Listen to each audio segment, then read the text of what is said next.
Welcome everyone. अभी का जो हमारा टॉपिक है वो है mode of action of nitric oxide. या हम लोग बोल सकते हैं कि नाइट्रिक ऑक्साइड सिग्नलिंग पाथवे, या हम लोग बोल सकते हैं nitric oxide GPCR signalling pathway. ठीक है, या हम लोग इसको ऐसे भी बोल सकते हैं कि कैसे करके नाइट्रिक ऑक्साइड वेसोडाइलेशन को करवाता है। ठीक है, या हम लोग बोल सकते हैं mode of action of nitric oxide. ठीक है ना।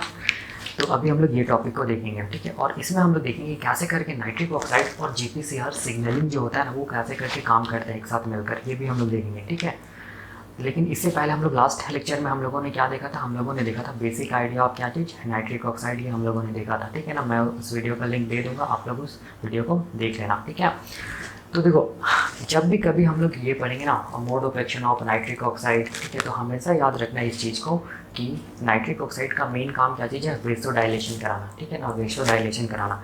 वेसोडाइलेशन जब भी बढ़ाएगा, वेसो का मतलब होता है ब्लड वेसल्स। ठीक है, डायलेशन का मतलब हो गया जो ब्लड वेसल्स का जो डायमीटर होता है उसको क्या करना? डायलेट करना।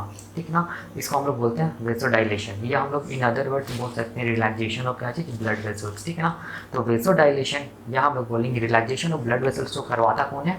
नाइट्रिक ऑक्साइड कराता है। ठीक है ना, कैसे करके करवाएगा? जी प्रोटीन कपल रिसेप्टर जो सिस्टम होता है उससे मिलकर ये काम करता है और क्या कराता है? ब्लड वेसल्स को रिलैक्स कराता है। ठीक है, हम लोग बोलेंगे डायलेट कराता है। ठीक है, ये कैसे करके काम करती है अभी हम लोग को देखना है डिटेल में। फोकस कीजिएगा किस पे? वेसोडाइलेशन पे ही फोकस कीजिएगा। ठीक है ना, तो देखो जब भी कभी हम लोग वेसोडाइलेशन पढ़ेंगे ना, मतलब ब्लड वेसल्स में क्या होना? डायलेशन या रिलैक्सेशन, तो हम लोगों को ब्लड वेसल्स का स्ट्रक्चर जानना पड़ेगा। ठीक है, तो यहाँ पर मैंने देखो क्या किया है, ब्लड वेसल्स का दो स्ट्रक्चर बनाया है। ठीक है, एक मैंने यहाँ पर क्या लिखा है? TS means transverse section of blood vessels. ठीक है, और दूसरा स्ट्रक्चर में मैंने क्या किया? ब्लड वेसल्स का एक एक लेयर को क्या किया है? शो किया है, दिखाया है। ठीक है ना, तो देखो क्या चीज़ यहाँ पर जानना होगा तब जाके आगे समझ में आएगा। ठीक है, अगर हम लोग ट्रांसवर्स सेक्शन ब्लड वेसल्स का देखेंगे, ट्रांसवर्स सेक्शन का मतलब हो गया कि ब्लड वेसल्स, मान लो कि ये क्या चीज़ है? Blood vessels. ठीक है, इसको अगर हम लोग ऐसे टीएस कट करेंगे तो ये कैसा दिखेगा? हम लोग बोलेंगे सर्कुलर दिखेगा। तो वही सर्कुलर जो ये अरेंजमेंट है जो ब्लड वेसल्स का, उसको मैंने यहाँ पर दिखाया है। ठीक है, इसको हम लोग क्या बोलेंगे? Transverse section of blood vessel. ठीक है ना, तो देखो जब भी टीएस ऑफ ब्लड वेसल्स देखेंगे, कोई सा भी ब्लड वेसल्स आप लोग पढ़िए, ब्लड वेसल्स में याद रखना 3 लेयर होता है। ठीक है, इस चीज़ को एकदम याद रखना। ठीक है ना, तो हम लोग जा रहे हैं, हम लोग अंदर से बाहर की तरफ जा रहे हैं। ठीक है ना, देखो सबसे अंदर वाला लेयर जिसको मैं रेड कलर से बनाया हूँ, देखो। ठीक है ना, ये जो लेयर है ना, इस लेयर को हम लोग बोलते हैं ट्यूनिका इंटरना। ट्यूनिका इंटरना इसीलिए बोलते हैं क्योंकि ये सबसे अंदर का लेयर है ब्लड वेसल्स का। ठीक है, तो ये लेयर में जो सेल्स मिलेगा ना, याद रखना, ये लेयर में जो सेल्स मिलेगा उस सेल्स को हम लोग क्या बोलेंगे? इंडोथीलियल सेल्स, या हम लोग क्या बोलेंगे? Endothelial epithelial. ठीक है ना, सेल्स बोलेंगे, इस चीज़ को याद रखना। तो ये सब सारा का सारा सेल्स कौन सा सेल्स हम लोग बोलेंगे? इंडोथीलियल सेल्स है। ठीक है ना, और देखो ये इंडोथीलियल सेल्स है ना, तो बीच वाला जहाँ पर से ब्लड का फ्लो होता है ना, बीच वाला जो स्पेस है उसको क्या बोलेंगे? ल्यूमन। यहाँ से क्या होगा? ब्लड का फ्लो होगा। ठीक है, तो सबसे अंदर का लेयर को क्या बोलेंगे? ट्यूनिका इंटरना, और उस लेयर में जो सेल्स होगा उसको क्या बोलेंगे? Endothelial cells. इसको एकदम याद रखिएगा। अब देखो उसके बाद अगर हम लोग ये ट्यूनिका इंटरना से और अगर आगे आएंगे तो देखो इसके ऊपर कौन सा लेयर मिलेगा? हम लोग बोलेंगे कौन सा लेयर मिलेगा? स्मूथ मसल्स का लेयर मिलेगा। ठीक है ना, क्योंकि ये बीच में प्रेजेंट है इसीलिए इसको हम लोग क्या बोलेंगे? Tunica media. इस लेयर को क्या बोलेंगे? Tunica media. और ये जो मैं ब्लू कलर से जो सेल्स बनाया हूँ वो सेल्स कुछ नहीं है, वो क्या चीज़ है? स्मूथ मसल्स का सेल्स है। ये सारा का सारा जो सेल्स है ना, ये सारा का सारा सेल्स क्या चीज़ हम लोग बोलेंगे? स्मूथ मसल्स का सेल्स है। ठीक है, और ये मिडिल में प्रेजेंट है इसीलिए इस लेयर को हम लोग क्या बोलेंगे? Tunica media. एक चीज़ दिमाग में रखिएगा, जितना भी स्मूथ मसल्स जो है ना, स्मूथ मसल्स और ब्लड वेसल्स में हम लोग बोलेंगे सिंपैथेटिक नर्व का इनर्वेशन होता है। ठीक है, इसीलिए मैंने यहाँ पर लिखा है under the control of sympathetic nervous system, जो कि पार्ट होता है ऑटोनॉमिक नर्वस सिस्टम का। मतलब मैं एक को दिखा रहा हूँ, सारा का सारा स्मूथ मसल सेल्स में क्या होगा? हम लोग बोलेंगे सिंपैथेटिक नर्वस सिस्टम प्रेजेंट है, कि हम लोग बोलेंगे सिंपैथेटिक नर्व्स प्रेजेंट होगा। तो ये सब क्या चीज़ है? स्मूथ मसल्स में क्या चीज़ है? ये सब हम लोग बोलेंगे सिंपैथेटिक नर्व्स है। ठीक है ना, सब में प्रेजेंट होगा। ये सब क्या है? सिंपैथेटिक नर्व्स है। ठीक है, ये सब सिंपैथेटिक नर्व्स है। ठीक है ना, ठीक है, जो कि हम लोग बोलेंगे किसका पार्ट होता है? ऑटोनॉमिक नर्वस सिस्टम का पार्ट होता है, इसको याद रखना। अब हम लोग सबसे बाहर की तरफ आएंगे तो बाहर की तरफ कौन सा लेयर होता है? Tunica externa. ट्यूनिका एक्सटर्ना का मतलब ही क्या हो गया? ये आउटर मोस्ट लेयर है। ठीक है ना, तो मतलब बताने का हो गया कि ब्लड वेसल्स में 3 लेयर होता है। सबसे अंदर का लेयर ट्यूनिका मीडिया, बीच का लेयर सबसे अंदर का लेयर ट्यूनिका इंटरना, बीच का लेयर ट्यूनिका मीडिया, और सबसे बाहर का layer tunica externa. Tunica interna में क्या प्रेजेंट होगा? Endothelial sales. ट्यूनिका मीडिया में क्या प्रेजेंट होगा, स्मूथ मसल सेल्स, जो कि हम लोग बोलेंगे अंडर द कंट्रोल ऑफ क्या चीज़ रहता है, सिंपैथेटिक नर्वस सिस्टम, जो कि हम लोग बोलेंगे ऑटोनोमिक नर्वस सिस्टम का पार्ट है। और सबसे बाहर का लेयर को हम लोग बोलेंगे ट्यूनिका एक्सटर्नल या आउटर मोस्ट लेयर, ठीक है ना। ये तो मैं ऐसे करके दिखाया हूँ। और ये वाला ल्यूमेन वाला पार्ट जहाँ से ब्लड का फ्लो होता है, अगर मैं एक एक लेयर को बाहर निकाल के बनाऊंगा तो कैसे दिखेगा, देखो। तो ये वाला जो लेयर है, ठीक है ना, ये वाला लेयर क्या चीज़ हो जाएगा, हम लोग बोलेंगे ये वाला जो लेयर हो जाएगा वो क्या हो जाएगा, ट्यूनिका इंटरना, जिसमें देखो जितना भी सेल्स ये सब है ना, ये सब सारा का सारा सेल्स हम लोग बोलेंगे एंडोथेलियल सेल्स है, ठीक है ना। और ये वाला लेयर देखो, अब ये वाला जो लेयर होगी ना, जो मैं ब्लू कलर से बनाया हूँ, वो कौन सा लेयर हो जाएगा, हम लोग बोलेंगे ट्यूनिका मीडिया। ट्यूनिका मीडिया में देखो कौन सा सेल्स है, हम लोग बोलेंगे स्मूथ मसल्स का सेल्स है। ये सब सारा का सारा सेल्स स्मूथ मसल्स का सेल्स है, ठीक है ना। और इसमें क्या होगा, हम लोग बोलेंगे ये जो स्मूथ मसल्स का सेल होगा ना, उसमें हम लोग बोलेंगे नर्व का क्या होगा, इनर्वेशन होगा। और उस नर्व को हम लोग क्या बोलेंगे, सिंपैथेटिक नर्व्स। तो ये सब क्या चीज़ हम लोग बोलेंगे, इनर्वेशन ऑफ क्या चीज़, सिंपैथेटिक नर्व्स है ये सब, ठीक है। इनर्वेशन सब में होगा, सब जितना भी स्मूथ मसल है सब में होगा, सिंपैथेटिक नर्व्स का क्या होगा, इनर्वेशन होगा, ठीक है ना। और सबसे बाहर का लेयर देखो, ये सबसे बाहर का लेयर है जिसको हम लोग क्या बोलते हैं, जिसको हम लोग बोलते हैं ट्यूनिका एक्सटर्ना, ठीक है ना। तो यहाँ पर देखो, जब भी कभी वेसोडाइलेशन होगा तो वेसोडाइलेशन होने के लिए smooth muscles of the blood vessels को क्या करना पड़ेगा, हम लोग बोलेंगे डायलेट करना पड़ेगा, हम लोग बोलेंगे रिलैक्स करना पड़ेगा, ठीक है ना। तो याद रखना यहाँ पर स्मूथ मसल्स वाला लेयर मतलब ट्यूनिका मीडिया क्या चीज़ है, इंपॉर्टेंट है। और हम लोग बोलेंगे जो सबसे अंदर का जो लेयर है, जिसको हम लोग बोलेंगे ट्यूनिका इंटरना या एंडोथेलियल का लेयर, वो भी इंपॉर्टेंट है, ठीक है ना। इस चीज़ को याद रखना, ठीक है। और ये बीच वाला जो स्पेस, जो इसको हम लोग क्या बोलेंगे, इसको हम लोग बोलेंगे चीज़ ल्यूमेन ऑफ द क्या चीज़, ब्लड वेसल्स, ठीक है ना। तो इतना आपको जानना पड़ेगा, तब जाके आपको समझ में आएगा मोड ऑफ एक्शन ऑफ क्या चीज़, नाइट्रिक ऑक्साइड, ठीक है, ये तब समझ में आएगा, ठीक है। तो देखो अब मैं यहाँ पर क्या कर रहा हूँ, हम लोगों को क्या करना है, हम लोगों को करना है क्या चीज़, ब्लड वेसल्स को क्या करना है, डायलेट करना है, ठीक है ना। और उसके लिए क्या रिस्पॉन्सिबल होता है, नाइट्रिक ऑक्साइड रिस्पॉन्सिबल होता है। आप जी प्रोटीन कपल रिसेप्टर दोनों मिलकर काम करता है, तो ये हम लोग को देखना है, ठीक है ना। तो देखो मैं यहाँ पर क्या किया हूँ ना, मैं यहाँ पर एक सेल को मैग्नीफाई करके बनाया हूँ, एक देखो ये वाला पोर्शन को मैं क्या किया हूँ, मैग्नीफाई करके बनाया हूँ, ये पोर्शन ये वाला, ठीक है। ये एक एंडोथेलियल सेल्स है देखो यहाँ पर, ठीक है। और ये वाला देखो क्या चीज़ है, स्मूथ मसल्स का सेल्स, ठीक है ना। तो मैं ये पोर्शन को मैं मैग्नीफाई करके बनाया हूँ यहाँ पर, ये वाला जो पोर्शन है ना, ये वाला, इसको मैं यहाँ पर मैग्नीफाई करके बनाया। ये रेड वाला सेल्स, ये वाला एंडोथेलियल सेल्स, ठीक है। और ये वाला ब्लू वाला सेल्स, ये क्या चीज़ हम लोग बोलेंगे, स्मूथ मसल्स का सेल्स, ठीक है ना, ठीक है। तो अब देखो होता क्या है कि देखो कि जो भी मतलब यहाँ पर ब्लड वेसल्स रहता है वो हम लोग बोलेंगे ये उसमें क्या जिसका इनर्वेशन होता है, सिंपैथेटिक न्यूरॉन्स का, ये हम लोग बोलेंगे सिंपैथेटिक नर्व्स का क्या होता है, इनर्वेशन होता है, ठीक है। तो ये हम लोग बोल रहे हैं कि ये क्या चीज़ है, सिंपैथेटिक नर्व्स है, ठीक है ना, जिसको जो कि क्या चीज़ का पार्ट है, ऑटोनॉमिक नर्वस सिस्टम का पार्ट है, ठीक है ना। तो ये जो ऑटोनॉमिक नर्वस सिस्टम का पार्ट है ना, ये क्या करेगा, हम लोग बोलेंगे इसका एक्सोन में बस एक न्यूरॉन को दिखाया हूँ, ठीक है, उसका बस एक एक्सोन को दिखाऊँ, ये सब एक्सोन टर्मिनल है, ठीक है। इससे क्या निकलेगा, हम लोग बोलेंगे न्यूरोट्रांसमीटर निकलेगा, ठीक है ना, याद रखना। और इस न्यूरोट्रांसमीटर को हम लोग क्या बोलेंगे, इस न्यूरोट्रांसमीटर को हम लोग बोलेंगे एसिटाइल कोलिन, क्या बोलेंगे, एसिटाइल कोलिन, ठीक है ना। तो अब देखो, अब ये न्यूरोट्रांसमीटर कब निकलेगा, क्वेश्चन आता है कब निकलेगा, ठीक है। तो याद रखिए कि ये न्यूरोट्रांसमीटर तब निकलेगा, या हम लोग बोल सकते हैं कि नाइट्रिक ऑक्साइड का स्टिमुलस क्या होगा, तो हम लोग ये बोलेंगे कि जब भी कभी हम लोग का ब्लड का प्रेशर बहुत ज़्यादा होता है ना, ठीक है, उस टाइम पे क्या करना पड़ेगा, ब्लड का प्रेशर को लो करने के लिए क्या करना पड़ता है, हम लोग बोलेंगे वेसोडाइलेशन करना पड़ता है। तो जब भी कभी ब्लड प्रेशर ज़्यादा होगा, जिसको हम लोग क्या बोलते हैं, इसको हम लोग बोलते हैं hyper tension condition. Hyper tension condition में याद रखना क्या होगा, नाइट्रिक ऑक्साइड रिलीज होगा, ठीक है। और हाइपर टेंशन के टाइम पे ये जो सिंपैथेटिक नर्वस सिस्टम है, ये क्या निकालेगा, हम लोग बोलेंगे न्यूरोट्रांसमीटर सिक्रीट करेगा, जिसको हम लोग क्या बोलेंगे, एसिटाइल कोलिन, ठीक है ना। तो इसका मतलब हो गया कि नाइट्रिक ऑक्साइड कब निकलेगा, जब ब्लड का प्रेशर बहुत ज़्यादा है, या हम लोग बोलेंगे हाइपरटेंशन के टाइम पे क्या होगा, नाइट्रिक ऑक्साइड बनेगा सेल्स के अंदर। लेकिन ये हाइपरटेंशन या ब्लड जब ब्लड का प्रेशर बहुत ज़्यादा है, उस टाइम पे हम लोग बोलेंगे सिंपैथेटिक नर्व्स, ठीक है, जो कि हम लोग बोलेंगे ब्लड वेसल्स में इनर्वेटेड है, वो नर्व्स क्या निकालेगा, कुछ केमिकल्स को निकालेगा, जिसको हम लोग क्या बोलेंगे, एसिटाइल कोलिन, या जिसको हम लोग क्या बोलेंगे, न्यूरोट्रांसमीटर बोलेंगे, ठीक है। समझो अब देखो क्या होगा, ये क्या चीज़ है, रेड वाला क्या चीज़ है, एंडोथेलियल सेल्स है, ठीक है, ये वाला, ठीक है ना। तो ये एंडोथेलियल सेल्स में देखो होता क्या क्या है, एंडोथेलियल सेल्स में हम लोग बोलेंगे क्या प्रेजेंट होगा, हम लोग बोलेंगे जी प्रोटीन कपल रिसेप्टर प्रेजेंट होगा। तो ये क्या चीज़ है, सर्पेंटिन रिसेप्टर है, जिसको हम लोग बोलेंगे जी प्रोटीन कपल रिसेप्टर, ठीक है।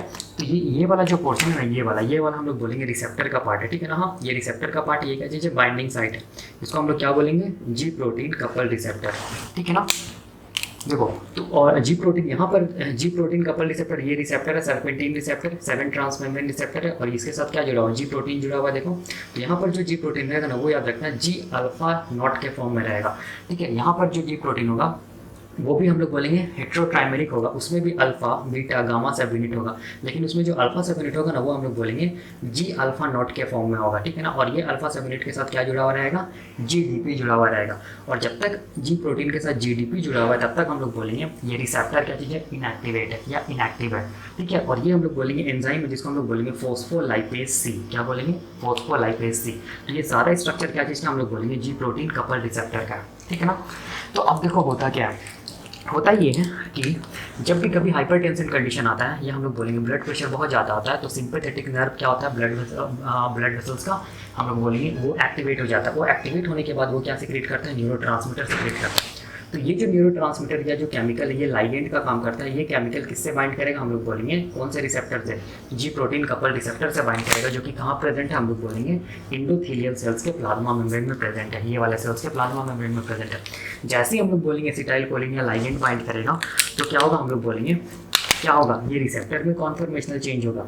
ठीक है, ये रिसेप्टर में कॉन्फर्मेशनल चेंज होगा, और ये रिसेप्टर हम लोग बोलेंगे फिर किसको एक्टिवेट करेगा, ये जी प्रोटीन को एक्टिवेट करेगा। तो जी प्रोटीन कैसे एक्टिवेट होगा, तो हम लोग बोलेंगे जब हम लोग बोलेंगे जीडीपी किस में कन्वर्ट हो जाएगा, जीटीपी में कन्वर्ट हो जाएगा। तो ये जी प्रोटीन जो है या जी अल्फा नोट है वो क्या हो गया, एक्टिव हो गया।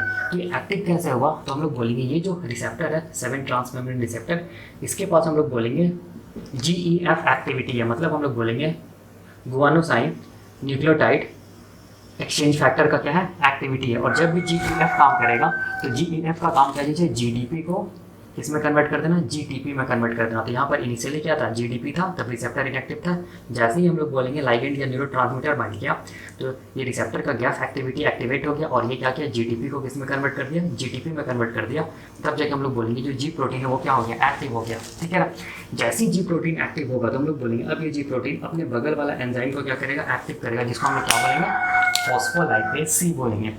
ठीक है, तो जैसे ही फॉस्फोलाइपेज सी एक्टिव होगा, देखो जैसे ही फॉस्फोलाइपेज सी एक्टिव होगा, तो अब ये फिर हम लोग बोलेंगे कुछ फर्दर काम को करेगा। ठीक है ना, तो ये सब जितना भी हो रहा है, ये सब काम हो रहा है, हम लोग बोलेंगे इंडोथीलियल सेल्स में हो रहा है। ठीक है, तो देखो अब इंडोथीलियल सेल्स का जो प्लाज्मा मेम्ब्रेन है, इस प्लाज्मा मेम्ब्रेन में हम लोग बोलेंगे एक मेम्ब्रेन लिपिड प्रेजेंट होता है। उस मेम्ब्रेन लिपिड को हम लोग बोलते हैं PIP2। क्या बोलेंगे, PIP2। PIP2 का फुल फॉर्म क्या चीज़, देखो फॉस्फेटिडाइल आइनोसिटोल 4,5 बिसफॉस्फेट। ठीक है, ये मेम्ब्रेन लिपिड है। ठीक है, और ये PIP2 देखो ध्यान से मेम्ब्रेन में प्रेजेंट होगा, और ये दो कंपोनेंट्स के मिलने से बनेगा। एक को बोलेंगे DAG डैग, दूसरा को बोलेंगे IP3। डैग का फुल फॉर्म क्या होता है, डैग का फुल फॉर्म होता है डाइएसाइल ग्लिसरॉल, और IP3 का फुल फॉर्म होता है आइनोसिटोल 1,4,5 ट्राइफॉस्फेट। ठीक है, ये दोनों कंपोनेंट को मिला के हम लोग क्या बोलेंगे, PIP2 फॉस्फेटिडाइल आइनोसिटोल 4,5 बिसफॉस्फेट बोलेंगे। ठीक है ना, तो डैग जो प्रेजेंट होगा ना, डैग याद रखना मेम्ब्रेन में प्रेजेंट होगा, लिपिड बाइलेयर में प्रेजेंट होगा। लेकिन IP3 जो मॉलिक्यूल जो प्रेजेंट होगा ना PIP2 को, वो किस तरफ होगा, टुवर्ड्स साइटोप्लाज्म की तरफ प्रेजेंट होगा। ठीक है ना, ये ठीक है। तो अब देखो अब होता क्या है, ये जो PIP2 जो ये जो फॉस्फोलाइपेज सी जो एक्टिव हुआ ना, अब ये फॉस्फोलाइपेज सी क्या करेगा, हम लोग बोलेंगे ये PIP2 मॉलिक्यूल को दो पार्ट में ब्रेक कर देगा। ठीक है, एक को हम लोग बोलेंगे डैग, एक को बोलेंगे IP3। डैग कहाँ पर रह जाएगा, हम लोग बोलेंगे डैग प्लाज्मा मेम्ब्रेन में ही रह जाएगा। और डैग कैसा मॉलिक्यूल है, लाइपोफिलिक मॉलिक्यूल, लिपिड सॉल्युबल है। ठीक है ना, और IP3 हम लोग बोलेंगे कहाँ आ जाएगा, साइटोप्लाज्म में आ जाएगा। ये कैसा मॉलिक्यूल है, हाइड्रोफिलिक मॉलिक्यूल है, या हम लोग बोलेंगे वाटर सॉल्युबल मॉलिक्यूल है। ठीक है, डैग क्या करेगा, ये डैग का आगे मतलब फंक्शन क्या होता है, ये आप लोग देख लीजिएगा। जब मैं जो सिग्नलिंग पाथवे बताया हूँ GPCR PLC सिग्नलिंग पाथवे, ठीक है ना, वो वीडियो का लिंक मैं दे दूंगा डिस्क्रिप्शन पे, वो देख लेना। ये डैग फर्दर क्या करता है, ठीक है ना। अभी उनको डैग से मतलब नहीं है, अभी उनको किससे मतलब है, IP3 से मतलब है। ठीक है, क्योंकि IP3 ही क्या कराएगा, हम लोग बोलेंगे नाइट्रिक ऑक्साइड को क्या कराएगा, एक्टिवेट कराएगा। तो ये IP3 कैसा मॉलिक्यूल है, IP3 हाइड्रोफिलिक मॉलिक्यूल। ये कहाँ आ गया, cytoplasm of the endothelial cells में आ गया। ठीक है, अब देखो अब ये IP3 करेगा क्या, हाइड्रोफिलिक का मतलब ये कैसा मॉलिक्यूल है, वाटर सोल्यूबल, मतलब ये साइटोप्लाज्म में क्या कर सकता है, आसानी से मूव कर सकता है। ठीक है ना, तो अब देखो अब ये IP3 करेगा क्या, ठीक है। तो अब देखो, अब ये जो IP3 है ना वो करेगा क्या, तो देखो होता क्या है ना, ये देखो ये जो मतलब एंडोथेलियल सेल्स है ना, इस एंडोथेलियल सेल्स में हम लोग बोलेंगे क्या प्रेजेंट होगा, इस स्मूथ एंडोप्लाज्मिक रेटिकुलम प्रेजेंट होगा, ठीक है ना। और ये स्मूथ एंडोप्लाज्मिक रेटिकुलम को हम लोग बोलेंगे स्टोरेज हाउस ऑफ क्या चीज़, कैल्शियम, जहाँ पर क्या रहेगा हम लोग बोलेंगे कैल्शियम क्या रहता है, स्टोर्ड रहता है, ठीक है ना। तो ये स्मूथ एंडोप्लाज्मिक रेटिकुलम है जो कहाँ प्रेजेंट है, एंडोथेलियल सेल्स के अंदर प्रेजेंट है, साइटोप्लाज्म में प्रेजेंट है, ठीक है। तो अब देखो ये जो प्लाज्मा मेम्ब्रेन है ना स्मूथ एंडोप्लाज्मिक रेटिकुलम का, उसके प्लाज्मा मेम्ब्रेन में हम लोग बोलेंगे बहुत सारा क्या प्रेजेंट होगा, आयन चैनल प्रेजेंट होगा। देखो ऐसे ये सब क्या है, आयन चैनल्स हैं। मैं बस 3 आयन चैनल को दिखाया हूँ, और भी आयन चैनल होगा, ठीक है ना। और वो जो आयन चैनल है देखो, उस आयन चैनल को हम लोग क्या बोलेंगे, उस आयन चैनल को हम लोग बोलेंगे IP3 gated calcium ion channel. तो ये सब क्या है, IP3 gated calcium ion channel है, ठीक है ना। और ये आयन चैनल में देखो क्या चीज़ हम लोग बोलेंगे, कुछ रिसेप्टर लगा हुआ है, देखो ऐसे करके, ये रिसेप्टर को हम लोग क्या बोलेंगे, IP3 रिसेप्टर, ठीक है ना। मतलब हम लोग बोलेंगे कि ये आयन चैनल तब तक हम लोग बोलेंगे इसका गेट क्लोज है जब तक कि हम लोग बोलेंगे इसके साथ IP3 नहीं बाइंड किया है। जैसे ही IP3 अपने इस IP3 gated calcium ion channel के साथ बाइंड करेगा तब इसका गेट क्या हो जाएगा, ओपन हो जाएगा, और कैल्शियम आयन का क्या होगा, हम लोग बोलेंगे इफ्लक्स होगा। कैल्शियम आयन कहाँ आएगा, साइटोप्लाज्म में आएगा। तो देखो होता क्या है, ये जो IP3 मॉलिक्यूल है ना, ये IP3 मॉलिक्यूल अब क्या करेगा, तो ये क्या करेगा, अपने रिसेप्टर से बाइंड करेगा, ठीक है। देखो अपने रिसेप्टर से बाइंड किया, ठीक है। जैसे ही अपने रिसेप्टर से बाइंड किया तो हम लोग बोलेंगे ये जो IP3 gated calcium ion channel है वो ओपन हो जाएगा, और हम लोग बोलेंगे कैल्शियम का क्या होगा, इफ्लक्स होगा। मतलब कैल्शियम कहाँ से कहाँ आएगा, हम लोग बोलेंगे SER स्मूथ एंडोप्लाज्मिक रेटिकुलम से कैल्शियम कहाँ आएगा, साइटोप्लाज्म में आएगा। यहाँ से भी कैल्शियम आएगा, ठीक है, यहाँ से भी आएगा। तो कैल्शियम का कॉन्सेंट्रेशन देखो साइटोप्लाज्म में क्या होगा, इंक्रीज हो जाएगा, बढ़ जाएगा, ठीक है ना। तो कैल्शियम का कॉन्सेंट्रेशन जब साइटोप्लाज्म में बढ़ेगा तो अब ये कैल्शियम करेगा क्या, तो देखो क्या करता है, करता ही है ये कैल्शियम किस एंडोथेलियल सेल्स के साइटोप्लाज्म में देखो हम लोग बोलेंगे एक प्रोटीन प्रेजेंट होता है, जिस प्रोटीन को हम लोग बोलते हैं कैल्मोडिलिन प्रोटीन, ठीक है। और ये कैल्मोडिलिन प्रोटीन किस फॉर्म में रहेगा, इनएक्टिव फॉर्म में रहेगा, ठीक है ना, ठीक है। और ये कैल्मोडिलिन प्रोटीन का हम लोग बोलेंगे 4 कैल्शियम बाइंडिंग साइट्स होगा, ठीक है ना। ये कैल्मोडिलिन प्रोटीन तब तक इनएक्टिवेट है जब तक कि हम लोग बोलेंगे इससे 4 कैल्शियम बाइंड नहीं कर जाए, ठीक है ना। तो अब देखो ये कैल्शियम का क्या हो रहा है, कॉन्सेंट्रेशन सेल के साइटोप्लाज्म में इंक्रीज हो गया। तो अब ये कैल्शियम क्या करेगा, ये जो इनएक्टिव कैल्मोडिलिन है उससे बाइंड करेगा और उसको किस में चेंज कर देगा, एक्टिव कैल्मोडिलिन पे, ठीक है। तो यहाँ पर क्या होगा, हम लोग बोलेंगे कैल्शियम का क्या होगा, बाइंडिंग होगा, ठीक है ना। देखो यहाँ पर कैल्शियम बाइंड करेगा किससे, किसके साथ, इनएक्टिव कैल्मोडिलिन के साथ। जैसे ही कैल्शियम इनएक्टिव कैल्मोडिलिन के साथ बाइंड होगा तब हम लोग बोलेंगे ये कैल्मोडिलिन क्या हो गया है, एक्टिव हो गया। देखो यहाँ पर तो ये कैल्मोडिलिन क्या हो गया, एक्टिव हो गया, ठीक है। एक्टिव हो गया मतलब कैल्शियम और कैल्मोडिलिन का क्या बना, कॉम्प्लेक्स बना, तो इसको हम लोग क्या बोलेंगे, एक्टिवेटेड कैल्मोडिलिन। कैल्शियम कैसे करके कैल्मोडिलिन के साथ बाइंड करता है, इसका एक मेथड है जिसको हम लोग बोलते हैं cooperative binding method. Cooperative binding method से क्या होता है, कैल्शियम बाइंड करता है किसके साथ, किसके साथ बाइंड करता है, कैल्मोडिलिन के साथ, ठीक है। तो कैसे करके बाइंड करता है, हाँ ये मैंने बताया था जब मैं बता रहा था GPCR PLC सिग्नलिंग पाथवे, ठीक है ना। वहाँ पर देख लीजिएगा कोऑपरेटिव बाइंडिंग मेथड से कैसे करके कैल्शियम बाइंड किया, कैसे करके कैल्मोडिलिन एक्टिव हुआ, ठीक है ना। वहाँ पर मैं डिटेल में बताया हूँ, मैं वीडियो का लिंक दे दूँगा डिस्क्रिप्शन में। अभी देखो अभी क्या हुआ, हम लोग बोलेंगे ये कैल्मोडिलिन प्रोटीन क्या हो गया, एक्टिव हो गया, मतलब कैल्शियम कैल्मोडिलिन कॉम्प्लेक्स का फॉर्मेशन हो गया, कहाँ, साइटोप्लाज्म ऑफ द क्या चीज, एंडोथेलियल सेल्स। तो अब देखो अब ये एक्टिवेटेड कैल्मोडिलिन क्या करेगा, और एक एंजाइम प्रेजेंट होता है साइटोप्लाज्म में जो कि इनएक्टिव फॉर्म में रहता है, इसको बोलते हैं कैम काइनेज। कैम मतलब हो गया कैल्मोडिलिन काइनेज, ठीक है ना, ये इनएक्टिव है। तो ये एक्टिवेटेड कैल्मोडिलिन क्या करेगा, ये इनएक्टिव कैम काइनेज को क्या कर देगा, एक्टिव कर देगा। देखो ठीक है, ये क्या किया, इसको एक्टिव कर दिया, ठीक है। तो इनएक्टिव कैम काइनेज क्या हो गया, यहाँ पर एक्टिव हो गया, जिसको हम लोग क्या बोलेंगे, एक्टिव कैम काइनेज, ठीक है। अब ये एक्टिव कैम काइनेज क्या करेगा, जब भी कभी काइनेज बढ़ाएगा ना, काइनेज का काम क्या चीज़ है, किसी प्रोटीन में फॉस्फोराइलेशन करना, मतलब फॉस्फेट को जोड़ना। तो अब ये कैम काइनेज क्या, एक्टिव कैम काइनेज क्या करेगा, सेल के साइटोप्लाज्म में एक इनएक्टिव एंजाइम प्रेजेंट होता है जिसको हम लोग बोलते हैं नाइट्रिक ऑक्साइड सिंथेज, NOS। ये इनएक्टिव है, ठीक है। तो ये कैम काइनेज क्या करेगा, इस इनएक्टिव एंजाइम में क्या करेगा, फॉस्फोराइलेशन करेगा, फॉस्फोराइलेशन करेगा, मतलब फॉस्फेट को क्या करेगा, इस इनएक्टिव एंजाइम के साथ या NOS के साथ जोड़ेगा। जैसे ही फॉस्फेट जुड़ेगा इसके साथ, देखो जैसे ही फॉस्फेट जुड़ा तो अब ये एंजाइम क्या हो गया, अब ये एंजाइम क्या हो गया, हम लोग बोलेंगे एक्टिव हो गया। देखो एक्टिव हो गया ना ये एंजाइम, नाइट्रिक ऑक्साइड सिंथेज, ठीक है। अब ये एक्टिवेटेड नाइट्रिक ऑक्साइड सिंथेज क्या करेगा, देखो ध्यान से, एंडोथेलियल सेल्स के प्लाज्मा में, सॉरी साइटोप्लाज्म में हम लोग बोलेंगे आर्जिनिन एमिनो एसिड प्रेजेंट होता है। ठीक है। तो ये activated nitric oxide synthase arginine amino acid को किस में चेंज कर देगा, हम लोग बोलेंगे सिट्रोलिन में और नाइट्रिक ऑक्साइड में। ठीक है, देखो यहाँ पर बन गया नाइट्रिक ऑक्साइड। ऐसे करके देखो हम लोग बोलेंगे एंडोथेलियल सेल्स में क्या चीज़ का फॉर्मेशन हुआ, नाइट्रिक ऑक्साइड का फॉर्मेशन हुआ। और नाइट्रिक ऑक्साइड का फॉर्मेशन होने के लिए देखो ध्यान से जी प्रोटीन कपल्ड रिसेप्टर काम किया, ठीक है ना, तब जाके क्या बना, नाइट्रिक ऑक्साइड का फॉर्मेशन हुआ। कहाँ पर, हम लोग बोलेंगे एंडोथेलियल सेल्स के साइटोप्लाज्म में। ठीक है, अब हम लोग क्या जानते हैं कि नाइट्रिक ऑक्साइड हम लोग बोलेंगे कैसा मॉलिक्यूल होता है, हाइड्रोफोबिक मॉलिक्यूल होता है, हाइड्रोफोबिक, या हम लोग बोलेंगे लाइपोफिलिक मॉलिक्यूल होता है। ये हम लोगों ने पढ़ा था लास्ट लेक्चर में, देख लीजिएगा। तो ये आसानी से क्या कर सकते हैं, हम लोग बोलेंगे लिपिड सॉल्युबल है, या हम लोग बोलेंगे लाइपोफिलिक मॉलिक्यूल, इसीलिए आसानी से हम लोग बोलेंगे प्लाज्मा मेम्ब्रेन को क्रॉस कर जाएगा। ठीक है, और कहाँ पहुँच जाएगा, स्मूथ मसल्स में। ठीक है, स्मूथ मसल्स वाले सेल्स में पहुँच गया कौन, कौन, नाइट्रिक ऑक्साइड। ठीक है ना, जिस प्रोसेस को हम लोग बोलेंगे सिंपल डिफ्यूजन। तो नाइट्रिक ऑक्साइड कहाँ पहुँच गया, देखो ध्यान से, स्मूथ मसल्स सेल्स के अंदर पहुँच गया, साइटोप्लाज्म में पहुँच गया। अब देखो स्मूथ मसल सेल्स के अंदर नाइट्रिक ऑक्साइड क्या करेगा, तो स्मूथ मसल सेल्स के अंदर ये नाइट्रिक ऑक्साइड का रिसेप्टर मिलता है, जिसको हम लोग बोलेंगे नाइट्रिक ऑक्साइड रिसेप्टर। क्या बोलेंगे, नाइट्रिक ऑक्साइड रिसेप्टर। तो ये नाइट्रिक ऑक्साइड अपने रिसेप्टर से बाइंड करेगा। ठीक है, जैसे ही अपने रिसेप्टर से बाइंड किया कौन, नाइट्रिक ऑक्साइड, तब ये रिसेप्टर के अंदर क्या होता है, एक इंट्रिंसिक प्रॉपर्टी होता है जिसको हम लोग बोलते हैं गुआनाइलाइल साइक्लेज का। ठीक है, इस रिसेप्टर नाइट्रिक ऑक्साइड रिसेप्टर के पास क्या होता है, गुआनाइलाइल साइक्लेज का एक्टिविटी होता है। लेकिन ये एक्टिविटी हम लोग बोलेंगे तभी एक्टिवेट होगा, ये एक्टिविटी तभी आएगा जब हम लोग बोलेंगे नाइट्रिक ऑक्साइड अपने रिसेप्टर से बाइंड करेगा, मतलब नाइट्रिक ऑक्साइड रिसेप्टर से जुड़ेगा। जैसे ही नाइट्रिक ऑक्साइड अपने रिसेप्टर से बाइंड किया तो रिसेप्टर के पास जो गुआनाइलाइल साइक्लेज का जो एक्टिविटी है ना, वो क्या हो जाएगा, ऑन हो जाएगा। ठीक है, वो क्या हो जाएगा, हम लोग बोलेंगे ऑन हो जाएगा। ठीक है, जैसे ही गुआनाइलाइल साइक्लेज का एक्टिविटी यहाँ पर ऑन हो गया, तो ये मतलब ये गुआनाइलाइल साइक्लेज क्या हो गया, एक्टिव हो गया। तब ये गुआनाइलाइल साइक्लेज क्या करेगा, देखो ध्यान से, जीटीपी को ये क्या करेगा, कन्वर्ट करेगा किसमें, साइक्लिक जीएमपी में कन्वर्ट करेगा। ये एंजाइम है, तो ये क्या चीज़ होगा, हम लोग बोलेंगे सबस्ट्रेट होगा, ये क्या चीज़ होगा, प्रोडक्ट बनेगा। ठीक है, तो यहाँ पर क्या चीज़ में कन्वर्ट किया, जीटीपी को किस में कन्वर्ट किया, साइक्लिक जीएमपी में कन्वर्ट कर दिया।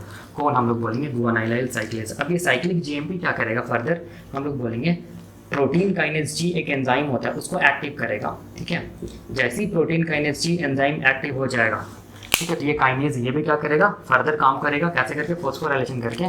तो ये प्रोटीन काइनेज जी क्या करेगा, हम लोग बोलेंगे जो कॉन्ट्रेक्टाइल प्रोटीन जो होता है ना, एक्टिन और मायोसिन, ठीक है, वो एक्टिन मायोसिन्स के बीच का जो इंट्रैक्शन होता है उसको ये क्या करेगा, हम लोग बोलेंगे ब्रेक करेगा। ठीक है, मतलब हम लोग बोलेंगे एक्टिनो मायोसिन कॉम्प्लेक्स का फॉर्मेशन होने नहीं देगा कौन, प्रोटीन काइनेज जी। ठीक है, जब भी हम लोग बोलेंगे एक्टिन और मायोसिन जो कॉन्ट्रेक्टाइल प्रोटीन है, उसका अगर इंट्रैक्शन खत्म हो गया, इसका मतलब हम लोग बोलेंगे मसल सब क्या करेगा, रिलैक्स करेगा। ठीक है, रिलैक्स करेगा मतलब क्या चीज़ होगा, हम लोग बोलेंगे वेसोडाइलेशन होगा।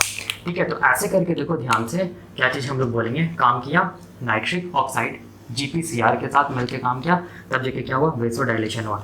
एक चीज़ रखिएगा याद हमेशा, एक्टिन और मायोसिन जब एक दूसरे के साथ जुड़ा हुआ रहता ना, तब हम लोग बोलेंगे एक्टिनो मायोसिन कॉम्प्लेक्स। जब भी एक्टिन मायोसिन एक दूसरे के साथ जुड़ा हुआ रहेगा, कॉन्ट्रेक्टाइल प्रोटीन है एक्टिन मायोसिन, तब याद रखना कॉन्ट्रैक्शन होगा। लेकिन जब हम लोग बोलेंगे एक्टिन और मायोसिन के बीच का इंट्रैक्शन खत्म होता है, तब क्या होगा, रिलैक्सेशन होगा। रिलैक्सेशन का मतलब क्या होगा, वेसोडाइलेशन होगा। तो वेसोडाइलेशन का फायदा क्या होगा, ज़्यादा से ज़्यादा ब्लड क्या होगा, वेसोडाइलेशन का फायदा ये होगा कि अब हम लोग बोलेंगे जो डायमीटर होगा, वो डायमीटर क्या होगा, एक तरह से डायलेट कर जाएगा, ब्लड वेसल्स का डायमीटर डायलेट करेगा। तो जो ब्लड प्रेशर जो इंक्रीज हुआ था, वो ब्लड प्रेशर क्या होगा, हम लोग बोलेंगे नॉर्मल आ जाएगा, या हम लोग बोलेंगे कम हो जाएगा। ठीक है, तो ऐसे करके देखो ध्यान से, नाइट्रिक ऑक्साइड क्या करता है, वेसोडाइलेशन को करवाता है। ठीक है ना, अब देखो यहाँ पर एक चीज़ जो मैं बताना चाहता हूँ, ठीक है, देखो होता क्या, इसको ध्यान में रखना। ठीक है ना, देखो अगर मैं यहाँ पर बोल रहा हूँ, अगर ये न्यूरोट्रांसमीटर, ठीक है, अगर ये न्यूरोट्रांसमीटर डायरेक्टली बाइंड करेगा, अगर ये न्यूरोट्रांसमीटर डायरेक्टली अगर बाइंड करेगा किसमें, स्मूथ मसल सेल्स के रिसेप्टर में, डायरेक्टली अगर ये न्यूरोट्रांसमीटर स्मूथ मसल सेल्स के रिसेप्टर में बाइंड करेगा, ब्लड वेसल्स के स्मूथ मसल सेल्स के रिसेप्टर में बाइंड करेगा, तब याद रखना कॉन्ट्रैक्शन होगा। तब क्या होगा, कॉन्ट्रैक्शन होगा। कब, जब ये एसिटाइलकोलिन या न्यूरोट्रांसमीटर डायरेक्टली कहाँ बाइंड कर, हम लोग बोलेंगे स्मूथ मसल सेल्स के साथ। ठीक है, इसका मतलब हो गया कि स्मूथ मसल सेल्स के पास ये इस एसिटाइलकोलिन को बाइंड करने वाला क्या प्रेजेंट है, रिसेप्टर प्रेजेंट है। ठीक है ना, जिसको हम लोग बोलेंगे डायरेक्ट इफेक्ट लेकिन अगर ये एसिटाइलकोलिन या neurotransmitter directly smooth muscle cells में नहीं बाइंड करके, हम लोग बोलेंगे किसमें बाइंड करेगा, पहले एंडोथेलियल सेल्स में, तब जगह क्या बनेगा, नाइट्रिक ऑक्साइड। अब ये नाइट्रिक ऑक्साइड स्मूथ मसल्स में क्या कराएगा, हम लोग बोलेंगे वेसो डायलेशन कराएगा। मतलब इनडायरेक्ट इफेक्ट का मतलब हो गया कि जब एसिटाइलकोलिन इसमें स्मूथ मसल सेल्स में डायरेक्टली नहीं बाइंड कर रहा है, तब हम लोग उसको क्या बोलेंगे, इनडायरेक्ट इफेक्ट। मतलब ये एसिटाइलकोलिन किस में बाइंड करेगा, एंडोथेलियल सेल्स में, जो जी प्रोटीन कपल रिसेप्टर उसके साथ, तब याद रखना हमेशा रिलैक्सेशन होगा। बताने का मतलब ये हो गया कि जब भी कभी एसिटाइलकोलिन या न्यूरोट्रांसमीटर डायरेक्टली बाइंड करता है smooth muscle cells of blood vessels, तब क्या होगा, कॉन्ट्रैक्शन होगा। और जब ये एसिटाइलकोलिन या न्यूरोट्रांसमीटर हम लोग बोलेंगे इनडायरेक्टली या फिर हम लोग बोल सकते हैं पहले एंडोथेलियल सेल्स में बाइंड करेगा और उसके बाद हम लोग बोलेंगे नाइट्रिक ऑक्साइड का फॉर्मेशन करेगा। अब ये नाइट्रिक ऑक्साइड हम लोग बोलेंगे क्या करेगा, स्मूथ मसल सेल्स में जाके क्या करेगा, वेसोडाइलेशन कराएगा। मतलब डायरेक्ट इफेक्ट क्या चीज़ हो गया, कॉन्ट्रैक्शन, और इनडायरेक्ट इफेक्ट इसका क्या हो जाएगा, हम लोग बोलेंगे वेसोडाइलेशन इसका, एसिटाइलकोलिन का। इसको याद रखना है कि ये इंपॉर्टेंट है, ठीक है ना। तो ऐसे करके हम लोग बोलेंगे कौन काम किया, नाइट्रिक ऑक्साइड काम किया, जिसको हम लोग बोलते हैं मोड ऑफ एक्शन ऑफ क्या चीज़, नाइट्रिक ऑक्साइड, ठीक है ना। देखो इसको ऐसे ऐसे भी तुम लोग सोच सकते हो। देखो यहाँ पर वाला मैं मिटा रहा हूँ, ठीक है ना। हाँ, यहाँ पर वाला देखो क्या हुआ था, हम लोग बोलेंगे pressure pressure is equal to क्या होता है, फोर्स पर यूनिट एरिया, ठीक है ना। इसका मतलब हो गया कि एरिया ऑफ क्रॉस सेक्शन जितना कम होगा, ठीक है, प्रेशर उतना ज़्यादा होगा, ठीक है। एरिया जितना कम होगा, प्रेशर क्या होगा, उतना ज़्यादा होगा, ठीक है। मतलब डायमीटर जितना कम होगा ब्लड वेसल्स का, प्रेशर क्या होगा, उतना ज़्यादा होगा। मतलब उस कंडीशन को हम लोग क्या बोलेंगे, हाइपरटेंशन। तो उस टाइम पे हम लोग बोलेंगे डायमीटर कम है ना, तो उस डायमीटर को क्या करना होगा, डायमीटर को क्या करना होगा, हम लोग बोलेंगे डायलेट करना होगा, ठीक है ना।